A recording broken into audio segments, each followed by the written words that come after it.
I'm going to take a moment and just talk to you a little bit about what does it take to create a leadership culture. See, what I've found is that organizational leaders and pastors are oftentimes challenged with where do I find more high capacity leaders? When it comes to leadership, you can't recruit high level leaders without first developing a culture to do so. See, finding and empowering and reproducing leaders, it really is critical to the success and the overall health of any organization.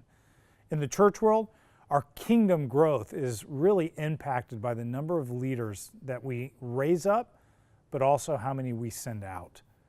So let me talk to you a little bit about this. We have to learn to work tirelessly to recruit more leaders, and we accomplish that by having a culture that lends itself to multiplying leaders. So how do we develop that specific type of culture? What does it even look like? How does it function? Here are 8 things to consider when it comes to developing a culture that really is about multiplying leaders. The first thing is this: prioritize the vision. See, it's almost impossible to convince people to buy into something you don't already believe in. As a leader, you have to first believe that multiplying leaders is of value and worth elevating to an organizational priority. The second thing is this: lead it intentionally. For this to work, multiplication, it actually has to be a part of an organization's overall strategy. Leaders must be taught and empowered to raise up other leaders with the intention of actually replacing themselves. Imagine if that was the framework by which we led within the church. The third thing is this: don't wait. This is an easy area to actually put on hold until the need actually presents itself. But don't wait until you actually have a hole to fill. Begin raising up leaders before you actually need them. This way, you'll actually never actually lose momentum when a gap arises. Cultures that effectively multiply leaders never wait until they actually have a need for them. The next suggestion is invest in becoming a better leader yourself. It's very difficult to take new leaders where the current leader has never actually been or isn't even willing to go. My considers, don't even try that.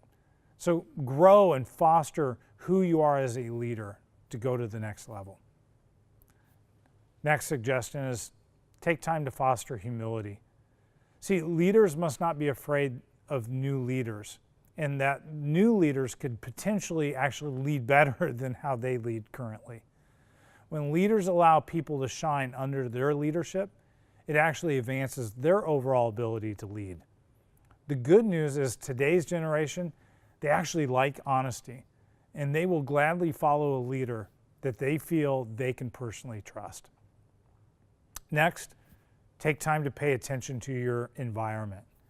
See, leaders never fully develop under a dictator. If people are afraid to have an answer under the current leadership for fear of being wrong, they're actually less likely to try to have an answer. As a result, the real leaders will disappear quickly in environments that are too controlling or where it's not safe to actually share and try new ideas. Next suggestion is actually have a strategy when it comes to recruiting. See, the best quality people are almost always personally recruited. Look how Jesus recruited, even with knowing that a betrayal was coming. Take time, pinpoint talented leaders, and then set up a conversation and ask them to join you. Next step is lead for life. See, many leaders find their greatest growth when they're actually taking time to lead and develop others in their own leadership responsibilities. Walk alongside potential leaders, knowing that part of their maturity will be developed as they learn to lead others. It all comes back to intentionality. When it comes to developing the leaders around you, you have to be intentional, have a strategy, have the conversation, embrace the responsibility that God has placed upon your shoulders to raise up the next generation of leaders.